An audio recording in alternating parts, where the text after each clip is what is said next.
Hello, in this video I'm going to show you how to add Geyser MC plugin so you and your Pocket Edition friends or Bedrock Edition friends can play easily together. So without wasting any time, let's get started. So first of all, make sure your server is a paper MC server. Also, your server version should be 1.16.5 or above that. So after you make sure those things are perfectly fine, use the link I've given in the description to go to Geyser MC website. Over here, scroll down and install the spiker/paper.jar. Choose where you want to install this. Now, scroll up and press floodgate. Over here, install the floodgate spiker.jar and choose again where you want to install it. Now go to your server panel and go to files.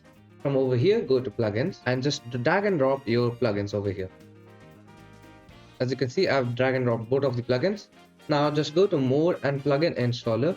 Over here, quickly install Via version because it will just help you out. And after you install that, go to terminal and restart your server. As you can see, my server has started. Now let's go to the files, go to the plugins again. Go to the Geyser Spygate folder, which should have appeared. If it didn't, then you did something wrong.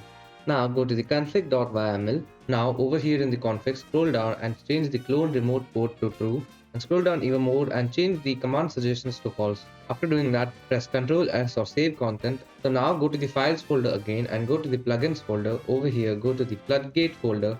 So over here, install the key.pem. Press on these three dots and press download. Now save it anywhere you would like to. So after installing that, go to the plugins and Geyser Spygate again and drag and drop it over here.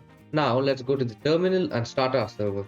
As you can see, my server has started and click on this IP address, so just copy it. Now here on my Bedrock Minecraft, press on play, go to servers, add a new server, paste the name as anything, IP address over here and copy this port, which is 25571. and paste it over here. Now press add server and now play. As you can see, I've just joined the server, and to show you that you can join from Java also, I'll join from my Java account.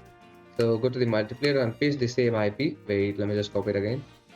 Yeah, just paste this, press done and join the server. As you can see, even though I'm getting killed, my Bedrock account and my Java account are being able to join on the same server. And by the way, if you don't have a Minecraft server, watch these videos to get your very own Minecraft server.